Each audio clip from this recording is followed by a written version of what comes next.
Good afternoon. My name is Ahmed El Sherif, and I was pursuing my Master of Design in Sustainable Environments at Iowa State University. My program's ideology was prominently focusing on the development of newly sustainable design strategies for creating ecological and resilient environments. It was addressing the aforementioned issues in a global context while simultaneously emphasizing the social, economic, and political equity throughout a highly sustainable paradigm. Thus, I was voted on two different parts. My Master of Design in Sustainable Environments was my first part, and my second part was voted as a research assistant throughout funded projects from the National Science Foundation, in addition to Iowa State University, Louisiana State University, and Inspire. Throughout my master's program, the first two semesters were focusing on a lot of research method classes, theory classes, seminars, colloquiums, workshops, and the final summer semester was so much dedicated toward the summer capstone project. My final capstone project was looking throughout the complexity of climatic exposures and urban densification patterns, and how this is contributing towards intensified heat measurements that result in negative health impacts. These negative health impacts are affecting the occupational health risk throughout these excessive heat waves, and which threaten the vulnerable labor groups across a variety of high urban density regions. So, relying on a series of geospatial analysis, simulation studies, and theoretical grounding, the capstone project was addressing the research gap in the impact of current climatic and urban complexities on occupational health in workplace productivity, especially for vulnerable and minority laborers in the US. The research then promotes a balanced feedback loop among health and well-being, work performance, and economic development. The message was different and was divided into qualitative and quantitative. I will focus on the second part, which was doing a geospatial analysis throughout geographic information systems across the scale of the state, the city, and eventually the neighborhood. This is kind of a geospatial analysis which was run throughout the geographic information system for the scale of the state of Texas, and I was identifying different measurements for the population of different cities across the state of Texas, the anthropogenic activities, the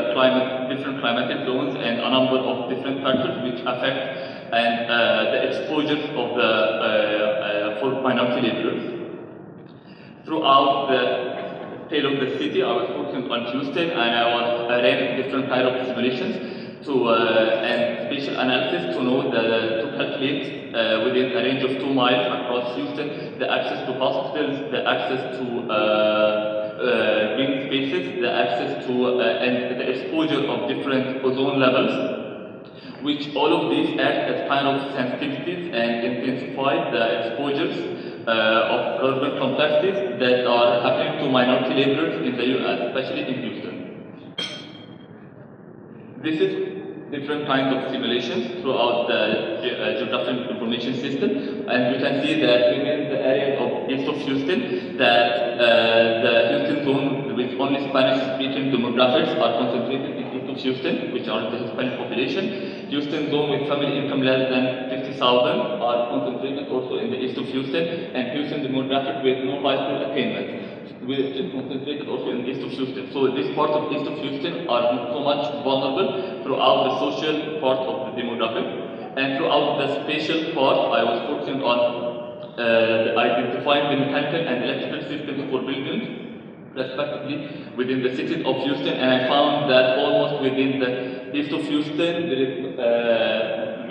a lack of mechanical and electrical systems in buildings which act for the AC, so that they can recover more the laborers while they're working. And finally, the access to major hospitals and site boards, respectively, in the city of Houston. We can see that it's not quite obvious here, but it tells us that within the city of Houston, the east part, which is across the canal, lacks the access to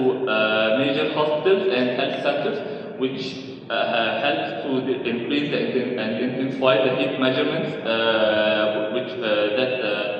that are exposed to minority laborers.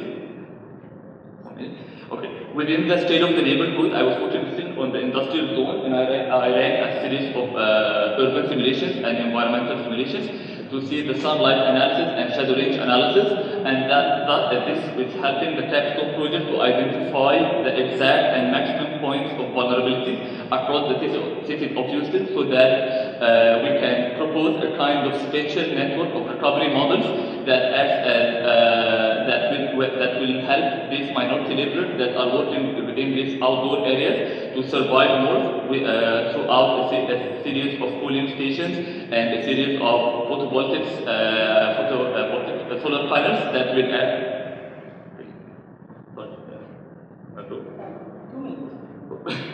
Okay, going into my research assistant work, I was working on a funded project which is data-driven framework for smart decision making in small and shrinking communities, and I was spatially analyzing the state of Iowa, and I was focusing on cities that are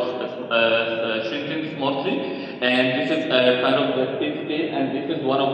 our work that is focusing on the spatial analysis on one of the cities like Montezuma, and these cities that are shrinking smartly are cities that are experiencing a population decline, but they are maintaining high quality of life standards. So we are trying to measure how they are spatially connected to each other and what kind of facilities we can do. Thank you so much, and I would like to acknowledge the Fulbright Commission and Egypt and Ahmed for their continuous and significant support. Thank you.